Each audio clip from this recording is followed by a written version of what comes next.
Good morning সবাইকে। ভিডিওটা যখন শ্যুট করেছি তখন সকালই ছিল। আজকে সকালে সেরকম কোনো একটা বেশি কাজ ছিল না। আগের দিনের সব রান্নাবান্না ছিল, সেগুলোই আজকে খাওয়া হবে। সকালবেলা উঠে তাই এই গাছে স্প্রে দেবো বলে আমি শুভকে বলেছিলাম, যে মনে করে দিয়েছিলাম, কারণ রোজই দেবো করে আর দেওয়া হয় না। এই গাছের ওপরে দেখছো একটা ছোট্ট ফুল হয়েছে। এই গাছটা জবা ফুলটা অনেক বড় হয়, পুরো ছড়ানো দেখতে হয়। আর গাছে পোকা ধরে না এমন ছোট্ট টাইপের হয়ে গেছে, ফুলটার মনে হয় যেন কোনো রোগ হয়েছে। আমি তো আগে গাছের কোনোদিনও যত্ন নিইনি, ওর থেকেই শিখছি। গাছের এই নিম পাতা জল দিলে নাকি পোকা টোকা সব চলে যায়। দেখা যাক, গাছে জল দিই বা গাছে রোজই তো দিই, আর এই স্প্রেটাও করছি, কেমন থাকে গাছটা তোমাদেরকে আপডেট দেবো।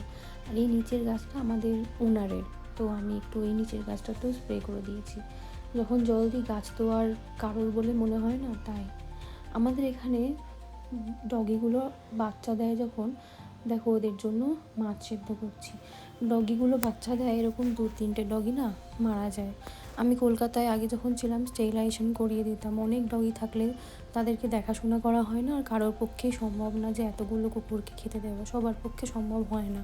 মাঝে মাঝে বিস্কুট দিই, আর আমি মাঝে মাঝে এরকম ভাত দিই। বিস্কুট প্রায়ই দিই, ভাতটা খুব কম দিই।